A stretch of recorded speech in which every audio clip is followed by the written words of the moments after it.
Hi everyone! Today we are going to be doing a simple ruler work design. Now I really struggled with how to quilt this quilt because it is so busy. It's all these tulip pink tent stripes that I cut on the bias and sewed back together, but it's quite a lot to look at. So I have decided to do this very simple ruler work design, and I thought it would be a great opportunity to show you kind of the basics of ruler work.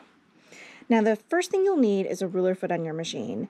Every machine is a little bit different. Be sure to check your manufacturer for a good ruler foot. It's usually going to be higher, like thicker than a normal foot, and it'll be completely round. The second thing you're going to need are rulers. Now, this is one of my favorite rulers from the Quilted Pineapple, and it's the quiltedpineapple.com. She has a lot of different rulers that are great for doing ruler work because the outside of the ruler and the inside of the ruler create the same arc, even though they don't look exactly the same.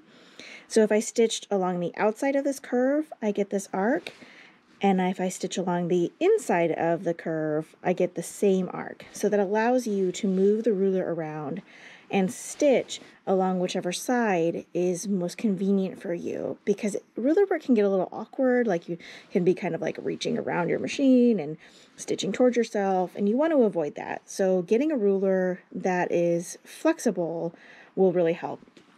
Now here's an example of one that isn't. This is the crescent arc from Sarah Diddy, and it's a great ruler and I've used it, but it doesn't give you that flexibility where you can flip it and stitch along either side to get the same arc. It's just a different style of ruler. So if I stitched along the inside, I would get something that's fairly similar to this arc here. But if I stitched along the outside, it would be a very flat, barely a curve. So it's just something to think about when you're looking for rulers. Now I also want to say, long arm rulers or ruler work quilting rulers are thicker than rulers that you would use on your cutting mat. And it's really important to only buy rulers that are meant for ruler work on your machine, on quilting machines. Because if you use a thin ruler, let me grab one. Now here's just an omni-grid ruler I had laying around. You can see the thickness difference of these rulers. This is about 1/8 of an inch thick, and this is about 1/4 of an inch thick. So you definitely want to only use thick rulers. If you were to use a thin ruler like this, the chances that your machine would just stitch right over it, like it would slip under your foot and under your needle, are pretty high, and that can be very dangerous. You can break a needle, you can break your ruler, you can throw the timing off on your machine. So be sure to never use these for quilting. These are just for cutting. So this is the ruler I'm going to use today. It's a 10, it's the number 10. I think that means that the circle would be 10 inches across. I don't know. It's the number 10. That's all I really know. She does make quite a few other rulers. This, for example, is the 20. And you can use any size that you like. It's just going to give you a different look. Like this would give you like a very narrow, kind of flatter curve. So I decided on this just because I liked it. I thought that it would make kind of a nice, cute little orange peel shape. So let's get started. Okay, I have advanced my quilt and just basted down the edge of the next row. And now it's time to start quilting. Now, when we first begin a row, keep in mind that your binding is going to cover the first 1/4 inch or so of your quilt. And so you want to stitch in about 1/4 of an inch before you begin your design. Like if we had stitched these orange peels all the way to the corner of the quilt top, then when the binding comes over them, you're going to lose those points. So be sure to stitch in just a little bit, 1/4 of an inch, and then you will maintain kind of the complete look of your quilting lines even after the binding's on. I obviously have a block that has a clear center in it for kind of identifying where all these points are going to come together in the middle.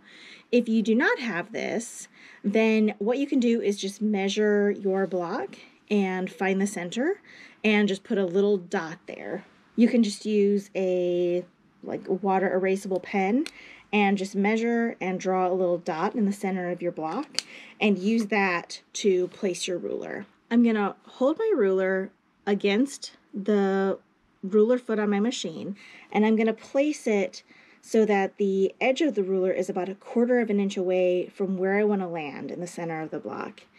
And I'm just going to stitch along the ruler, holding it in place. I'm not pushing down hard, but I am keeping a couple of fingers kind of on the edge of the ruler to kind of give me some stability. And that'll just help prevent the ruler from slipping.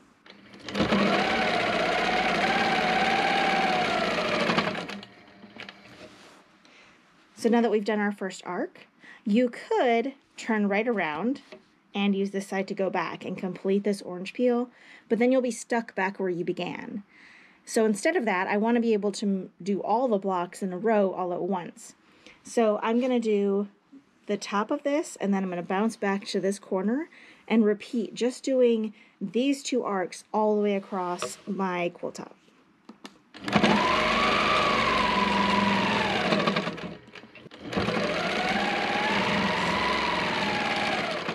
This is just a way to move across a quilt top kind of efficiently without having to stop and start where your thread is all the time, which can be kind of a pain and leads to a lot of loose ends in your quilting.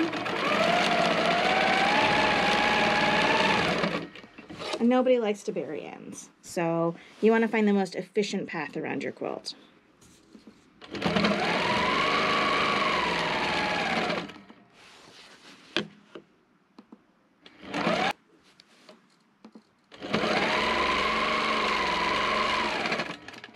Okay, we're to the edge of our quilt again, and see how these petals came together 1/4 of an inch inside the edge of the quilt.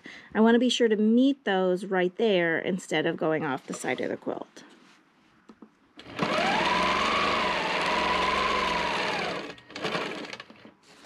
Now I could work back in the opposite direction here by working this way, but I just prefer doing ruler work left to right. And so since I'm off the edge of the quilt anyway, I'm just going to pull up thread and move back to the left. So now I'm back on the left side. I can pull up thread and do the completion of this top row of orange peels. So now it's just the same thing. I'm going to be stitching from the top corner to the center.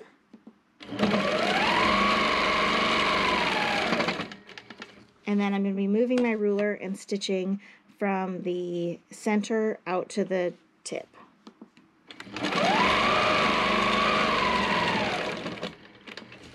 And I'm just going to repeat that all the way across.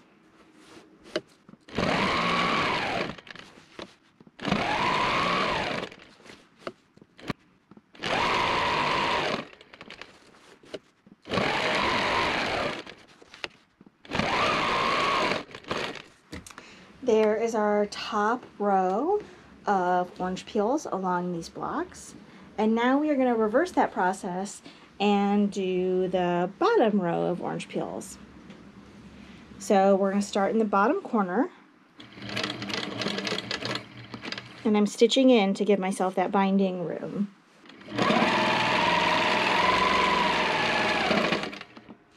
Now I am using regulated mode on my machine, and I'm stitching at 11 stitches per inch. But if your machine doesn't have regulated mode, or you're working on a domestic, just slow down and use your start and stop button or your pedal to stop your machine at every point where you need to move your ruler to give yourself a little bit of time.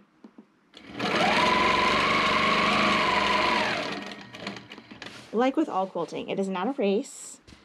You want your quilt to look pretty, and so take the time that you need to do that.